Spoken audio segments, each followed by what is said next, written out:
మాజీ మంత్రి కాకాణి గోవర్ధన్ రెడ్డికి పోలీసులు నోటీసులు ఇచ్చారు. మంత్రి సోమిరెడ్డిపై చేసిన వ్యాఖ్యలపై నోటీసులు అందజేశారని కాకాణి తెలిపారు. అయితే ఏ సందర్భంలో మాట్లాడిన వ్యాఖ్యలపై వివరణ ఇవ్వాలని ప్రశ్నించారన్నారు. సోమిరెడ్డిపై చాలా విమర్శలు చేశానని, ఎఫ్ఐఆర్లో ఏ అంశంపై విచారణకు రావాలో చెప్పలేదని అన్నారు. విచారణకు రావడానికి తాను సిద్ధంగా ఉన్నానని, సాయంత్రం 5 గంటల్లోపు వివరణ ఇస్తే విచారణకు హాజరవుతానని తెలిపారు. మేము వచ్చిన తర్వాత మేము అతను మాట్లాడిందా తప్పకుండా ఇరిగేషన్ దొంగ చేసుకున్నాడు లేదా ఎవరు అడిగినా చెప్తారు. రైతుల దగ్గర పోదాం పని మీరు కూడా పోలీసు కూడా అయ్యా దొంగ బిల్లులు చేసుకుని సోమిరెడ్డి ఇరిగేషన్ లో తిన్నాడా లేదా అయ్యా మాట్లాడుతున్నాను నేను. దాంట్లో విదేశాలు రెచ్చగొట్టేదామని వాస్తవాలే కదా. మాజీ ప్రజాప్రతినిధిగా ఎమ్మెల్యేగా నాకు హక్కు బాధ్యత ఉంది కాబట్టి మాట్లాడుతుందా. అందుకని చెప్పి మీరు 41 నోటీసులు నాకు ఇచ్చే ముందు నాకు ఎఫ్ఐఆర్ చూడండి. అయ్యా చంద్రమోహన్ రెడ్డిని విమర్శిస్తేనే మేము కేసు కడతామని అంటే ఆయా 41 నోటీసులు నేను తీసుకోను. మీరు దాని ఎఫ్ఐఆర్ క్లియర్ గా కర్ణాటక హైకోర్టు జడ్జిమెంట్ ఉంది. ఏమని 41 నోటీస్ మీరు పబ్లిష్ చేసేటప్పుడు ఏ కారణంతో 41 నోటీస్ ఇవ్వాలనేటువంటిది తెలియాలి. కాబట్టి ఆ 41 నోటీస్ తాలూకు మీకు ఏమి ఎఫ్ఐఆర్ ఉంది, దాని పక్క ఫిర్యాదు వచ్చింది, ఎఫ్ఐఆర్ కట్టాము అని చెప్పి 160 కింద మీరు సిఆర్పిసి కింద మీకు నోటీస్ ఇచ్చాము, మీరు ఈరోజు సాయంకాలమే రావాలని చెప్తే అసలు దీనికి సంబంధించినటువంటి ఎఫ్ఐఆర్ దేనికి కట్టారు అయితే ప్రాథమికంగా పోలీస్ అధికారులను అడిగాం. ఏ కేసు అని అంటే సోమిరెడ్డి మీద మీరు చేసినటువంటి వ్యాఖ్యలకు సంబంధించి అని అన్నాడు.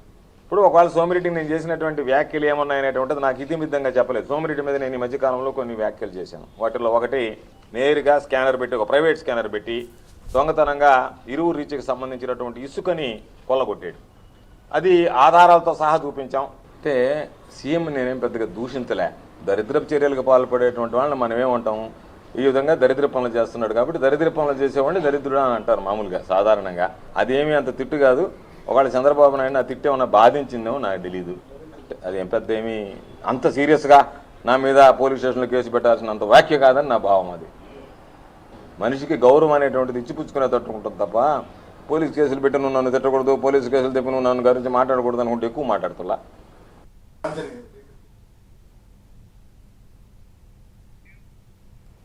మాజీ మంత్రి కాకాణి గోవర్ధన్ రెడ్డికి పోలీసులు నోటీసులు అందించారు. మంత్రి సోమిరెడ్డిపై చేసిన వ్యాఖ్యలపై నోటీసులు అందజేశారని కాకాణి తెలిపారు. అయితే ఏ సందర్భంలో మాట్లాడిన వ్యాఖ్యలపై వివరణ ఇవ్వాలని ప్రశ్నించారన్నారు.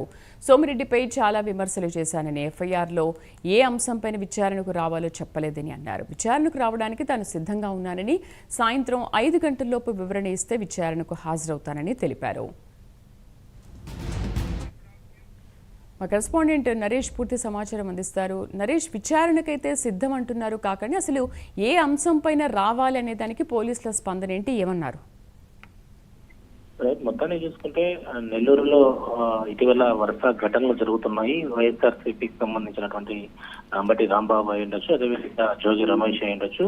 ఎవరైతే ప్రజెంట్ మాజీ మంత్రి కాకాణి గోవర్ధన్ రెడ్డికి కూడా ఈరోజు మధ్యాహ్నం సమయంలో పోలీసులు నోటీసులు ఇవ్వడానికి ఇంటికి వెళ్ళడం జరిగింది. అయితే ఆ సమయంలో కాకాణి గోవర్ధన్ రెడ్డి మరో ప్రోగ్రామ్ లో ఉన్నారు. సో ఆయన ఇంట్లో ఉన్నటువంటి సమయంలో పోలీసులు వచ్చిన తర్వాత, అంటే పొదలకూరుకు సంబంధించినటువంటి పోలీసులతో పాటు ఫోర్త్ టౌన్ అంటే దర్గామెట్టుకు సంబంధించినటువంటి పోలీసులు కూడా కాకాణి నివాసానికి రావడం జరిగింది. అయితే సోమిరెడ్డికి సంబంధించినటువంటి ఎఫ్ఐఆర్ కట్టున్నారు. దీనికి సంబంధించి విచారణకు రావాలంటూ కూడా పోలీసులు తీసుకువచ్చినటువంటి నోటీస్ ఏదైతే ఉందో అది తీసుకోవాలని చెప్పడం జరిగింది. కొంత ఆర్గ్యుమెంట్ జరిగిన తర్వాత ఇది ఎఫ్ఐఆర్ లో ఏ సెక్షన్ కింద నా మీద కేసులు నమోదు చేశారు, దానికి సంబంధించి ఎలాంటి ఇన్ఫర్మేషన్ లేకుండా నేను పోలీస్ స్టేషన్ కి ఏ ఆధారాలతో రావాలంటూ కూడా వ్యంగ్యంగా ఇటు కాకాణి గోవర్ధన్ రెడ్డి పోలీసులతో మాట్లాడడం ప్రస్తుతం జిల్లా వ్యాప్తంగా ఇది చర్చ కొనసాగుతుందని చెప్పుకోవాలి. ఏదైతే పోలీసులు వచ్చినప్పటికీ కూడా పోలీసుల పైనే ఏ సెక్షన్ ఇది, ఏ సెక్షన్ మీకు తెలియదు అంటూ కూడా ఆయన మాట్లాడడం జరిగింది. అయితే మొత్తానికి సోమిరెడ్డి మీద మాట్లాడినట్లుగా దాని మీద కేసు నమోదు చేసినట్టుగా కూడా అయితే పోలీసులు చెప్పడం జరిగింది. అయితే పొదలకూరు పోలీస్ స్టేషన్ 5 గంటలకు విచారణ అయితే ఉంది. నాకు 4 గంటల 20 నిమిషాల లోపు ఎఫ్ఐఆర్ కట్టినటువంటి సెక్షన్ల కింద ఎవరు ఏంటి సమాచారం ఇస్తే ఆ సమాచారం తగ్గట్టుగా చాలా సోమిరెడ్డిపై నేను చాలా విధాలుగా మాట్లాడున్నాను. అనేక అవినీతి ఆరోపణలు చేస్తున్నటువంటి సోమిరెడ్డిపై చాలా ఉన్నాయి. మట్టి మాఫియా ఉంది, ఇసుక మాఫియా ఉంది, అదేవిధంగా ఇరిగేషన్ సంబంధించిన స్కాములు ఉన్నాయి. ఇలా రకరకాలైనటువంటి స్కాముల గురించా లేకపోతే ఏంటి అని చెప్పకుండా నన్ను రమ్మని చెప్పడం ఇది కరెక్ట్ కాదు. 4:20 లోపల నాకు ఏదైనా మీరు ఇచ్చినటువంటి ఇన్ఫర్మేషన్ ఇస్తే దానికి సంబంధించినటువంటి ఆధారాలతో పాటు నేను పోలీస్ స్టేషన్కి అయితే వస్తానని చెప్పి కాకాని గోవర్ధన్ రెడ్డి చెప్పడం జరిగింది. అంటే మొత్తానికి కాకాని గోవర్ధన్ రెడ్డి మనం చూస్తే ఇటీవల కాలంలో కూడా పోలీసులు నోటీసులు ఇచ్చే సమయంలో ఆయన కొంత వాగ్వాదం అయితే చోటు చేసుకుంటారు. ఎందుకంటే కార్యకర్తలందరూ అక్కడ చేరుకుంటారు. పోలీసులు ఒకవేళ అరెస్ట్ చేయడానికి వస్తే దాదాపు కూడా ఒక నాటకీయ పరిణామం అయితే చోటు చేసుకుంటుంది. మొత్తం హైవే దిగ్బంధం చేస్తారు, అక్కడ ఉన్నటువంటి రోడ్డు బ్లాక్ చేస్తారు. సో ఇలాంటి తరంలో వైఎస్ఆర్సీపీ అయితే ప్రస్తుతం జిల్లాలో అయితే ఒక దూకుడు మీద ఉన్నటువంటి పరిస్థితి కనపడతా ఉంది. మరి ఎఫ్ఐఆర్ కు సంబంధించినటువంటి ఇన్ఫర్మేషన్ 4 గంటల 20 నిమిషాల లోపల ఇస్తారా లేకపోతే ఇవ్వరా అనేది ప్రస్తుతం పోలీసులు డైరెక్ట్ గా మళ్ళా వచ్చి అరెస్ట్ చేస్తారనే దాని మీద కూడా ఒక ఉత్కంఠ కొనసాగుతుంది. నేను దేనికైనా రెడీ అంటూ ఒకవైపు కాకాని గోవర్ధన్ రెడ్డి చెప్తా ఉన్నారు. స్టేషన్ కాదు జైలుకైనా రెడీ, మేము మాకేం ఇబ్బంది లేదు, నాకేం కొత్త ఏం కాదనే మాటలు అయితే ప్రస్తుతం కాకాని గోవర్ధన్ రెడ్డి చెప్తున్నటువంటి పరిస్థితి ఏర్పడతా ఉంది.